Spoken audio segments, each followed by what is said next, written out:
Daqui que vieram nossos avós, dessa cidade, do Schweier. Foram meus dois avós, um do lado do papai, o pai do papai, Benjamin, e Basílio, que era o pai da mamãe.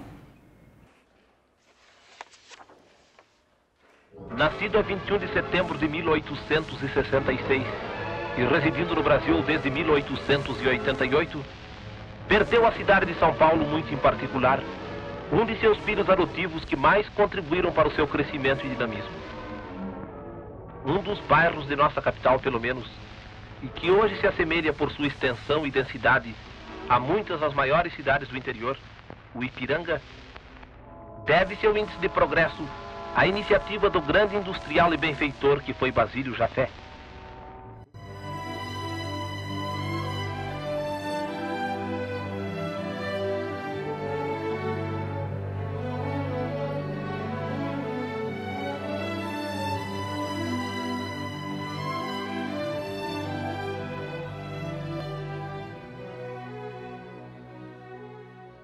Os irmãos dele são irmãos aqui? Aqui sim. Tio Elias, tio Alexios, esse eu não sei quem é. Vocês sabem? Meia.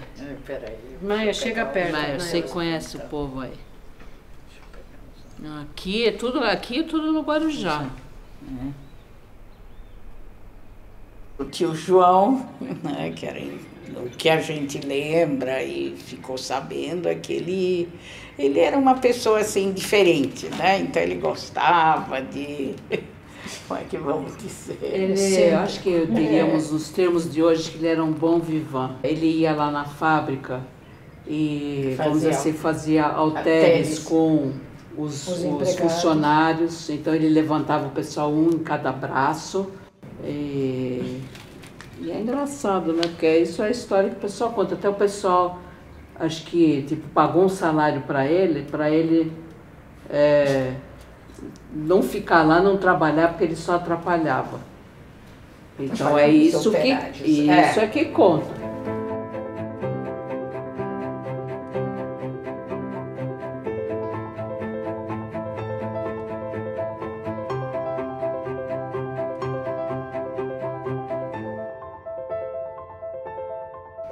Eles se estabeleceram no Ipiranga porque eles o foco era em cima da fábrica mesmo, do lanifício, né?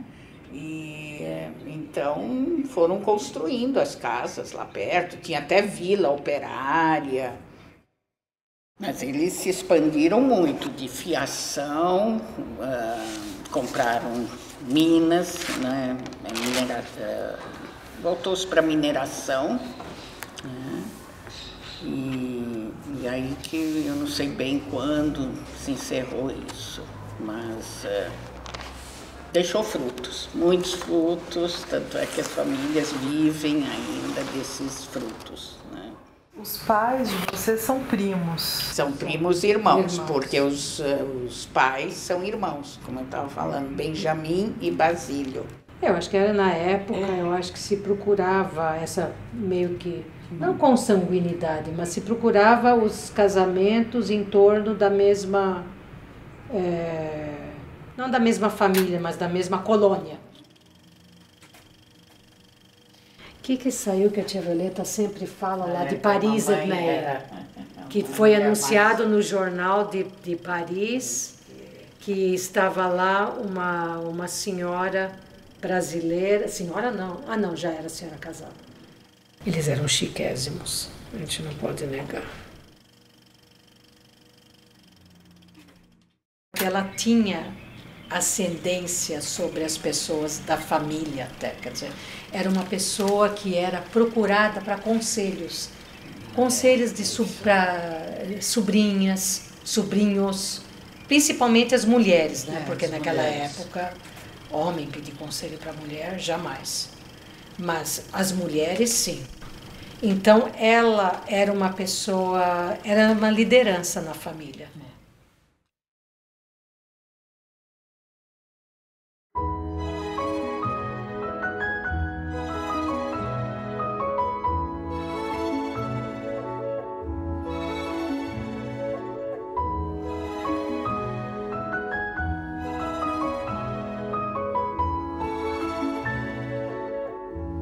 Sobre o casamento de minha mãe, o que ela conta é que ela tinha sido prometida para outra pessoa, só que ela não revelou para quem era, e que ela é que escolheu nosso pai para ser o marido dela, né? Então ela sempre conta que ela foi felicíssima do casamento, ele também, mas ela era mais assim, não contava, falava as coisas.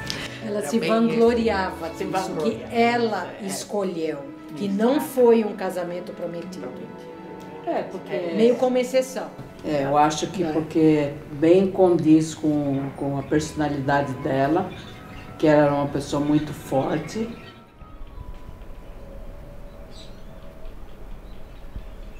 Esse nosso irmão, infelizmente, ele faleceu com 40 anos. Eu acho que uma dessas viagens mais longas teve a ver com esse tratamento que ele estava fazendo, ele estava sendo acompanhado de perto pelos médicos. Eu acho que vendo numa das cartas. Você despertou isso na gente.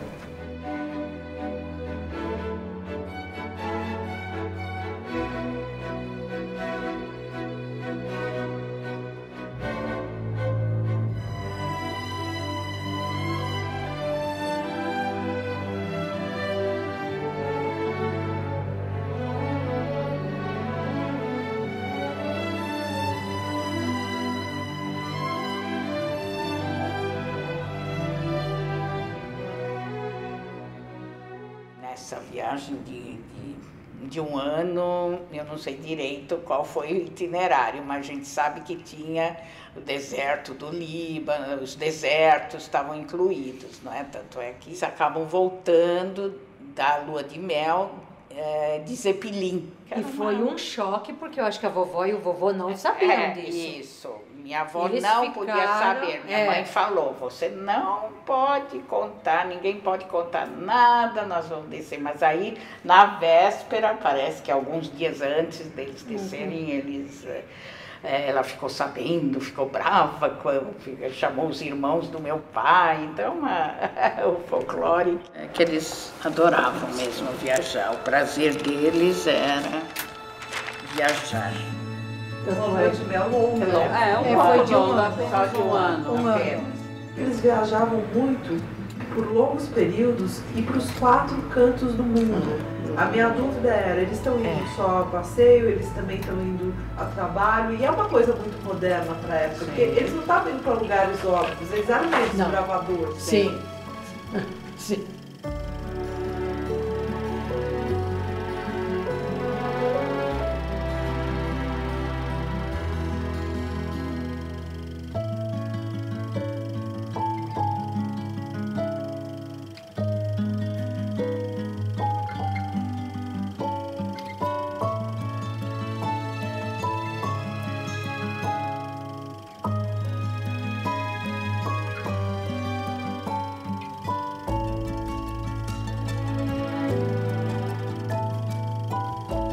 A mãe era bem ousada, a mãe que tinha, acho que esse espírito mais de aventura, né? Eu acho que mais do que o papai, o papai topava. Parece que mais, mas ele acompanhava. Ele acompanhava, exatamente.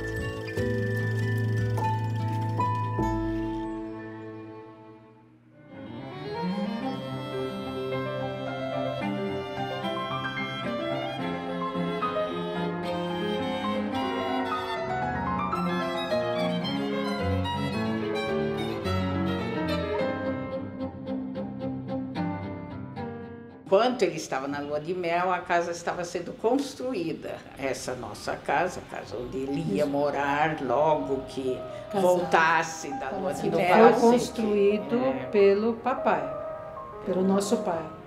Ele que construiu. Foi em 32. Engenheiro que se formou na primeira turma do Mackenzie. Engenheiro civil.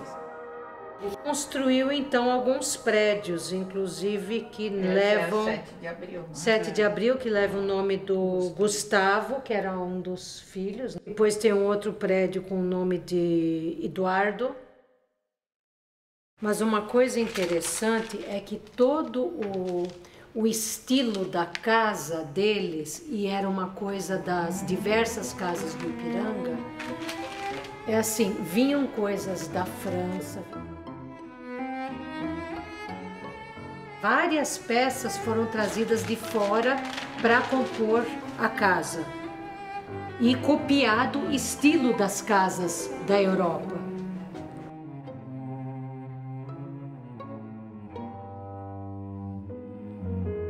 Que a gente chamava de sala chinesa. Então era uma sala, inclusive, que a gente usava só quando tinha mais gente, né? Ou quando tinha recepções, né? Caso contrário, essa sala não era utilizada. Também tem uma coisa interessante aqui, que eram as duas, como é que chama? Cristaleiras. Duas cristaleiras. Uma ficava desse lado e outra aqui do outro lado. Então aqui, ó, dá para ver as duas. Então essas duas cristaleiras é onde eles guardavam todos os objetos de viagem deles. E as várias condecorações guardadas lá. As medalhas, tudo. Isso também era trancado, mas era tudo exposto, como se fosse um museu. Vovó Adma e vovô Basílio é que moravam naquela casa de esquina, que tinha um minarete e tudo. Mas ela queria realmente ter o contato com as filhas direto, todo dia, a qualquer hora. Então as casas tinham que estar onde ela pudesse enxergar as filhas. Então uma estava num canto e a outra estava no outro canto.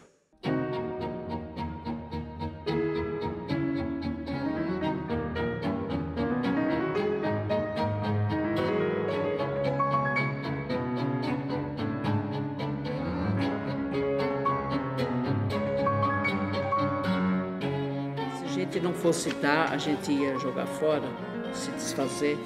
Ah, jogar fora?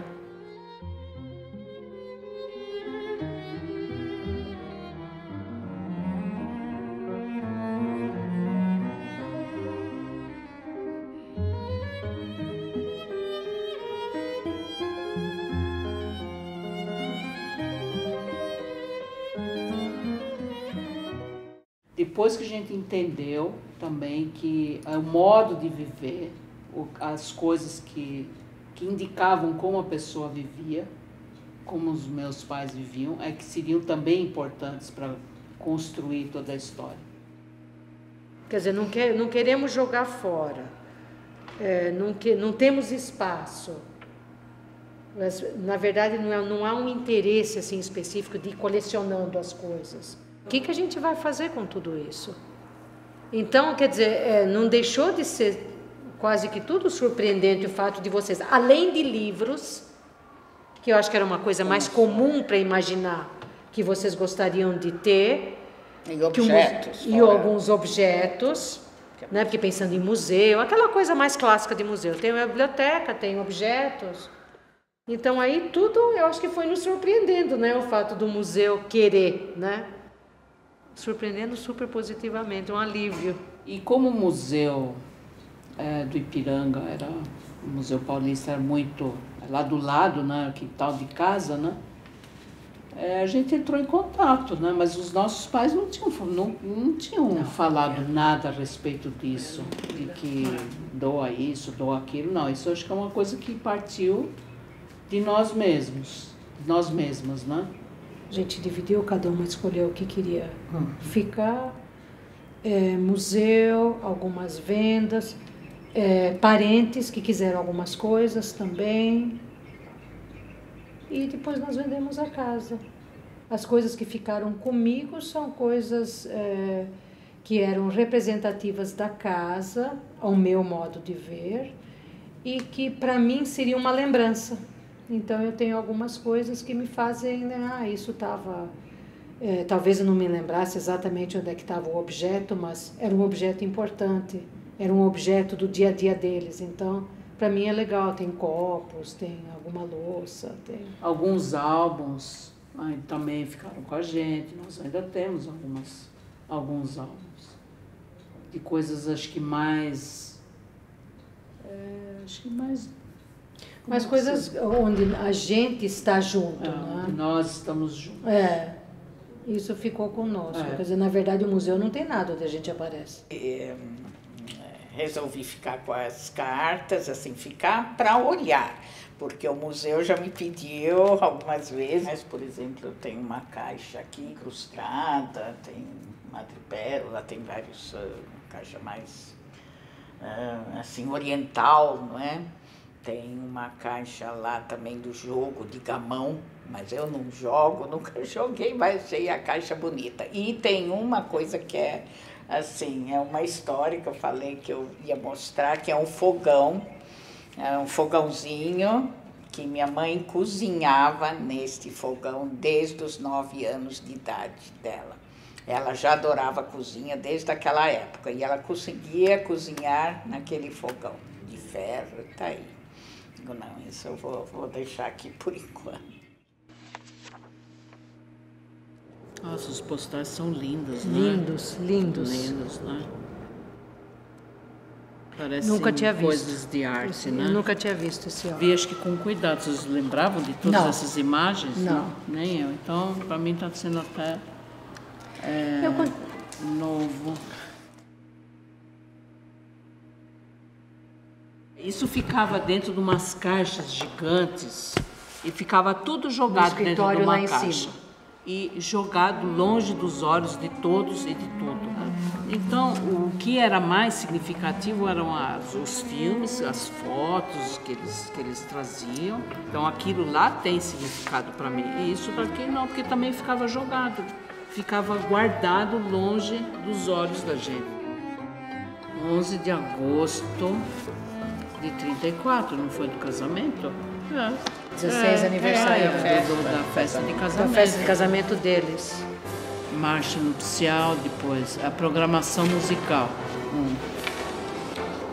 Tem toda a programação musical, tem depois toda a entrada, o que é a sopa. Isso eu gostaria de ter de volta. Receitas de sucesso. Eu não sei, eu acho que sim. Sapatos de borracha ou galocha não se devem secar perto do fogo, racham logo. Olha, isso é uma coisa que meu filho aprendeu recentemente. Não se deve usar os mesmos sapatos todos os dias. Porque senão deforma muito rápido. Isso eu digo para quem tem que usar sapato social todo dia. Olha só, tá aqui nessa receita. De quando será que é isso? Deixa eu ver que mais. Para que os seus sapatos durem mais, passe óleo de linhaça na sola e no salto antes de usá-los. Acho que já começa a ficar complicado.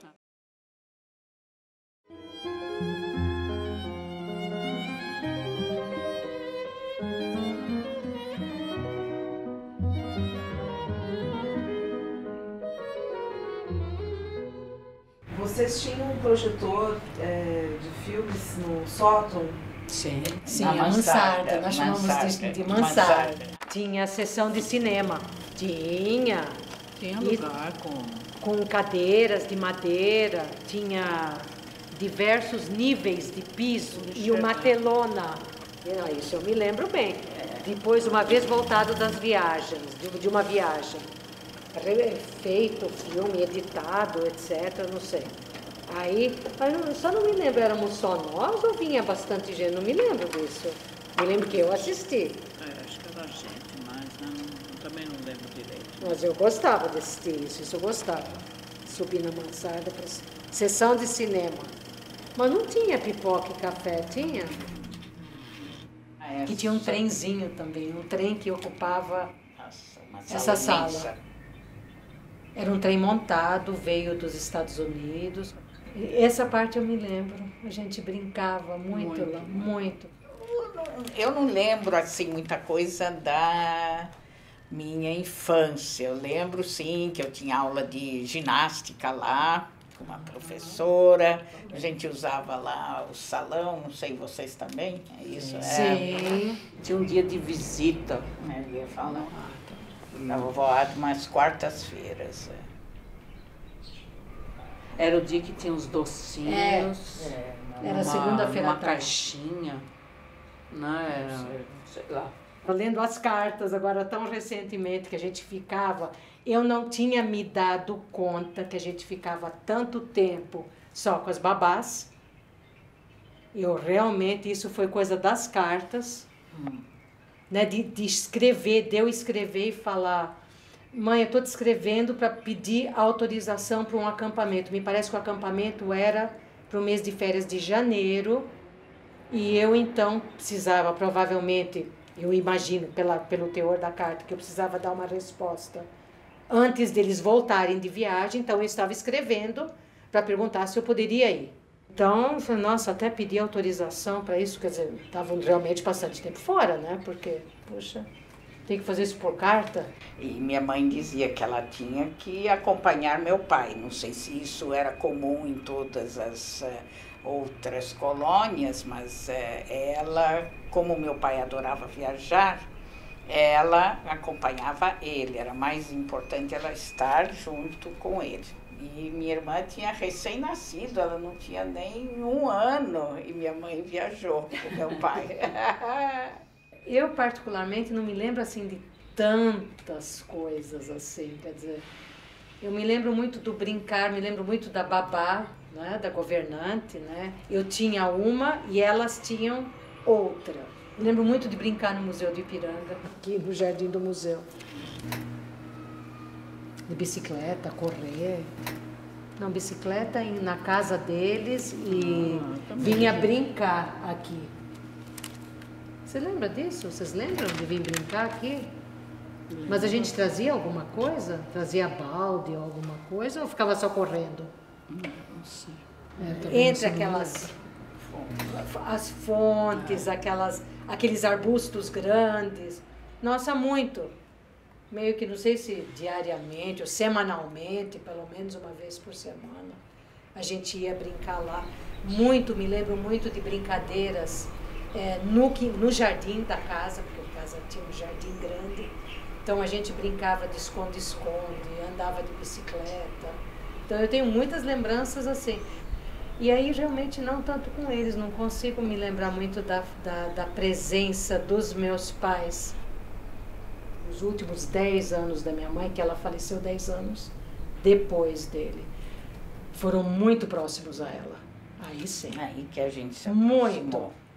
Foi muito intenso, esses 10 anos. Para mim foi muito intenso, essa vivência com ela. Para todos nós, né?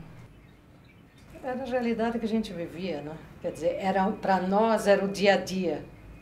Não é dizer, eu tô naquela época, era como você vivia no dia a dia.